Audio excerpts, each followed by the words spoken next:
Hello, hello. This is Tiffany again, and it's actually been requested that I explain sort of how to pick out foundation. There's going to be a whole different video on how to actually apply foundation, but you can get the sort of generals off of where I'm comparing the blender to the brushes, and I will link that video below. But how to choose foundation is something that actually now two people have asked me, and I figure since I have 11 subscribers, that's like a fifth of my subscribers, and I should probably do something about that. So, I don't know about you, but I have walked down a makeup aisle in my life, which means I have been bombarded by about 3,000 different foundations that all claim to cover acne, eliminate redness, color correct, make me look younger, make me look older, make me look matte, dewy, satin. Um, I've seen foundations that are sticks and creams and gels and powders and everything, and it's a lot. So I kind of wanted to, and this is not going to be the kind of video where I say, oh, well, you need to buy this foundation, because I don't think that, like, the foundation that's right for me might not be right for you. But I do want to talk about the different things that go into the decision for what kind of foundation you should buy. And the first one is going to be coverage. Now, I am being super cheaty and using my cheaty outside lights, mostly because this is generally the quietest place in my house. But my skin is sort of okay. It's not stellar, it's not awful, it's just sort of okay. I've got some redness in my cheeks because I've got rosacea. Right now I've got like this whole area is sort of red and awful. And you can't tell any of this because I'm actually wearing foundation. But I've got like some redness here from like a zit that refuses to become a full zit. It's just like, oh no, I'll never form a head. If I form a head, you can purge me. Which I totally would. So I guess that's fair, Mr. Not a Zit Zit. But I've got a lot of broken capillaries right up here. Again, part of the rosacea. I get zits. I've got pores big enough for you to lose a leg in. Like, my skin is not perfect, but overall, like, I've seen skin worse off than mine. I don't have a ton of scarring. I don't have a ton of hyperpigmentation. Like, there are problems that I don't have. And so the foundation that works for the problems that I do have and doesn't address any of the ones I don't have is not going to be the same for you and whatever your skin problems are. Or not even problems, just like whatever your skin goals are. Like, mine aren't the same as yours. I don't have the same things that I'm dealing with. So the first thing is going to be coverage. Now, there are going to be like 4 things that you want to address when you're figuring out what kind of foundation is like your foundation. And the first one is coverage. And coverage is just how much of what's underneath shows through.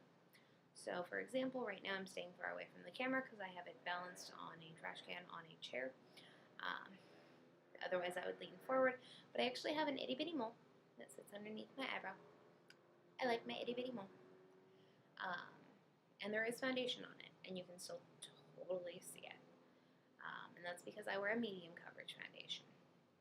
Now, foundation exists on a spectrum with stuff that's like BB creams, tinted moisturizers, anything that says sheer coverage is going to be over on this end. And then all of your stuff that says full coverage, extreme coverage, monster coverage is going to be on the other end. And most people don't really need this guy over here. This guy over here is for theater makeup. He's for people who have extreme scars, for people who have like some serious damage to their skin. And if that's you, that's totally fine. This guy's here for you. But most people generally want some coverage, but not like mask. And this guy is mask. So I wear a medium coverage foundation, which means that when I wear it, I have to spot conceal any actual zits that I have. as well as the broken capillaries right here. And I have just a little bit of scarring back here that I also do spot conceal before I apply it. But everything else, like the redness that's in here, all of the sort of general redness that I get in here, all that stuff goes away because medium coverage is your friend.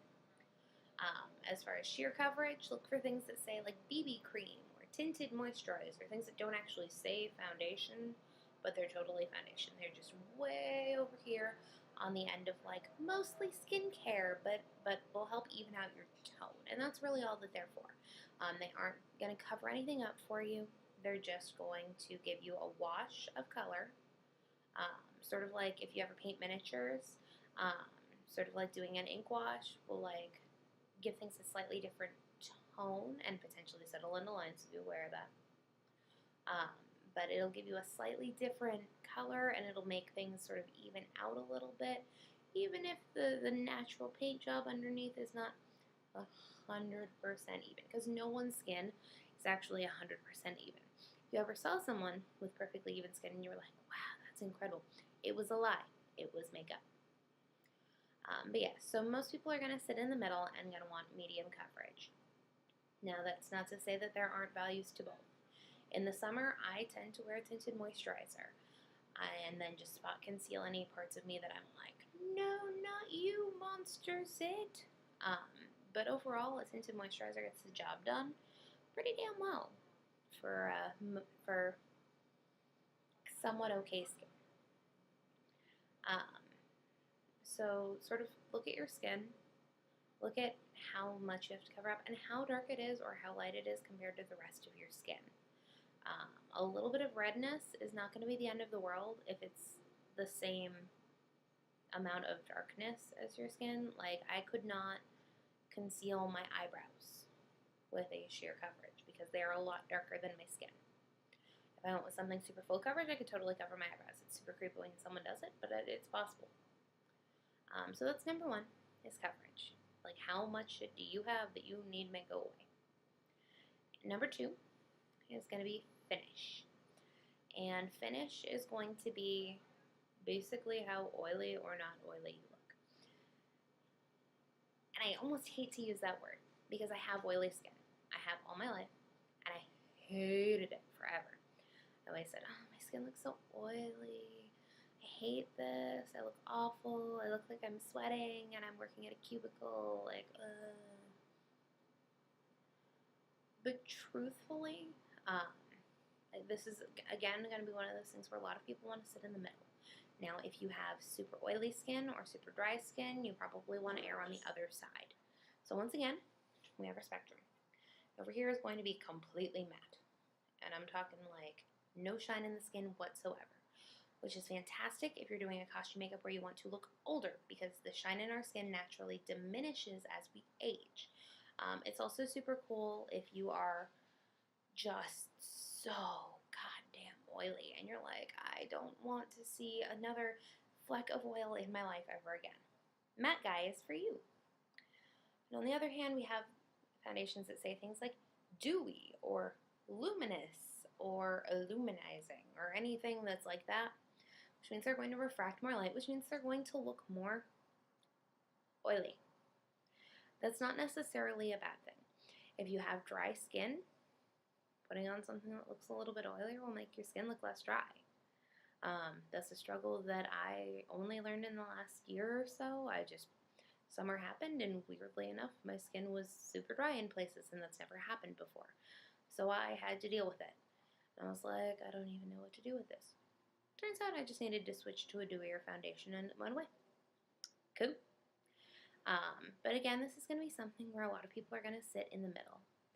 Something to consider with this, however, is how your natural skin will interact with the formula that you choose.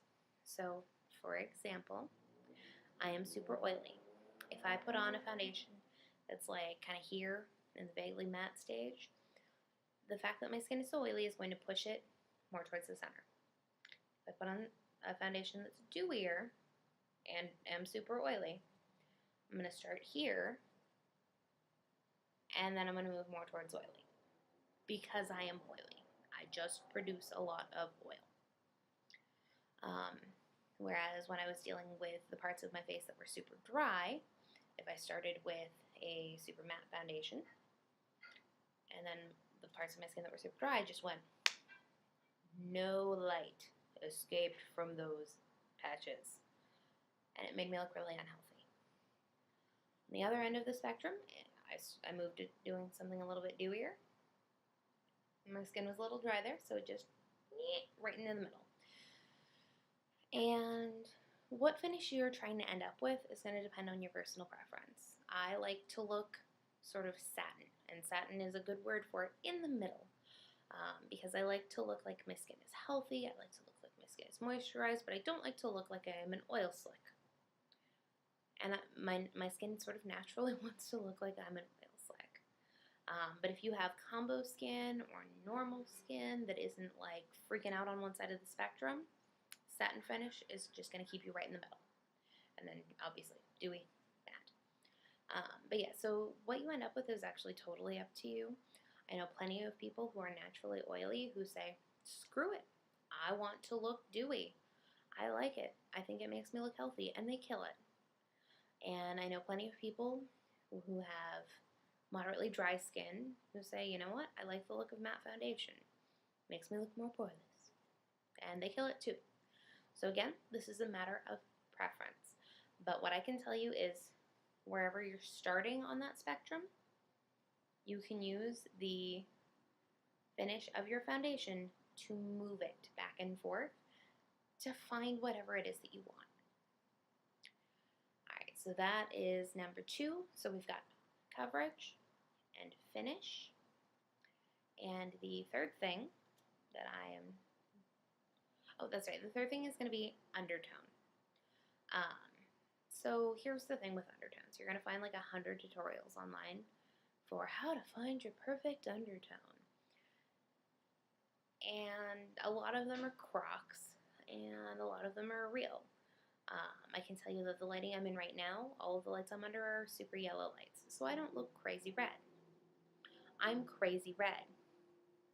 So don't do it indoors.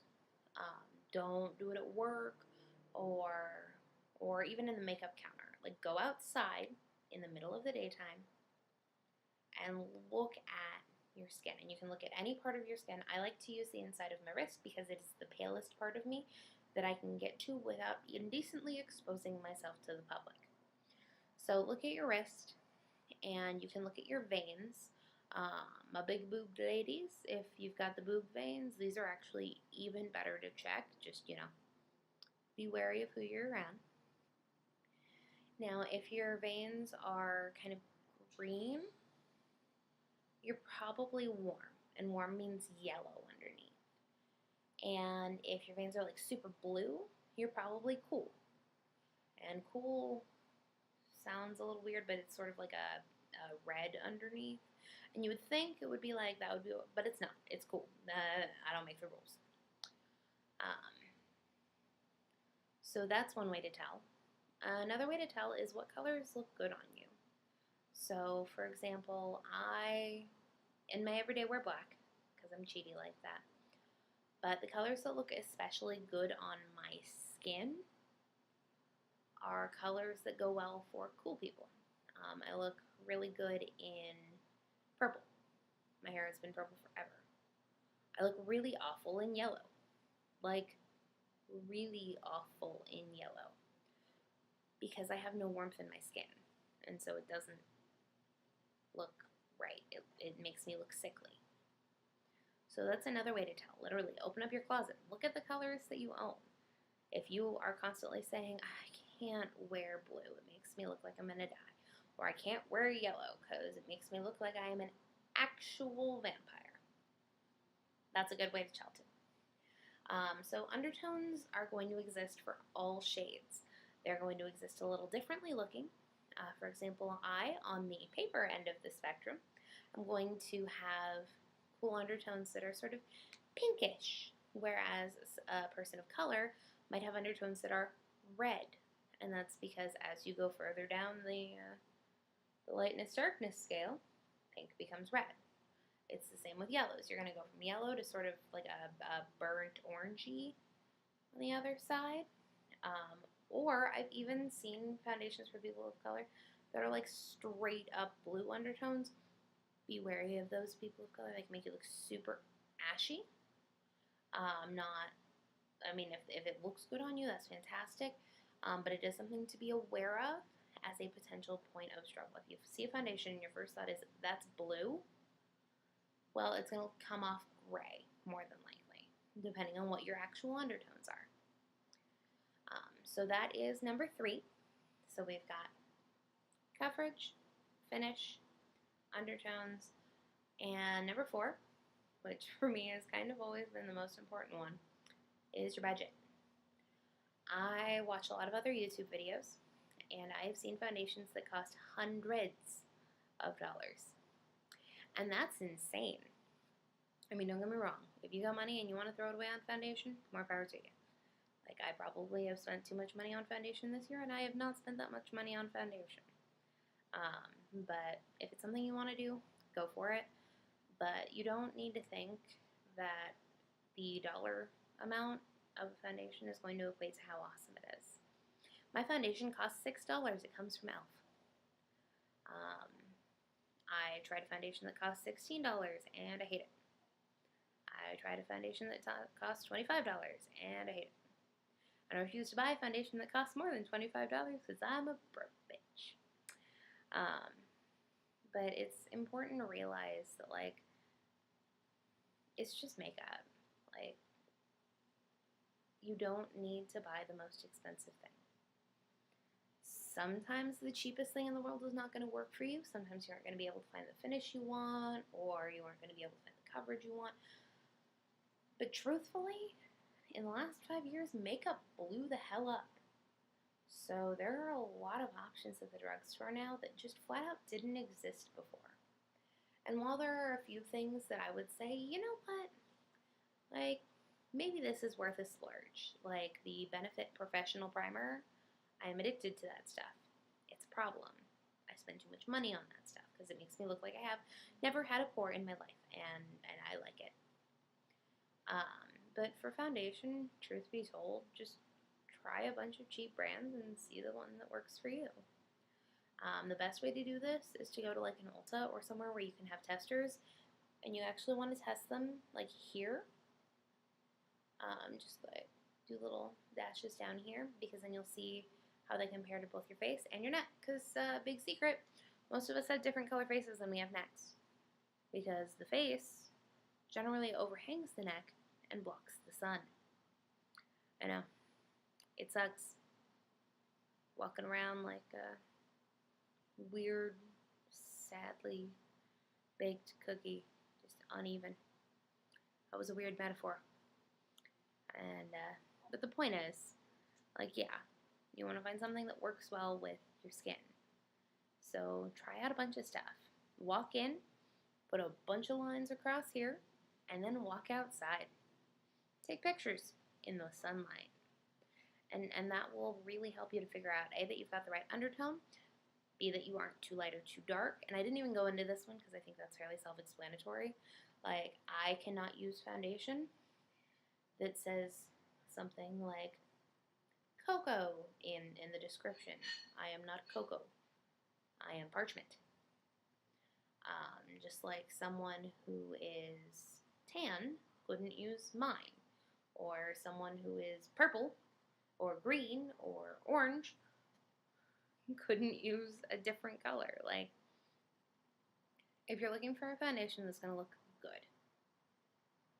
you kind of want foundations that's the same color as your skin. So, I'm not going to go any further into that one. But, yeah. So those are the 4 things to consider before you buy foundation.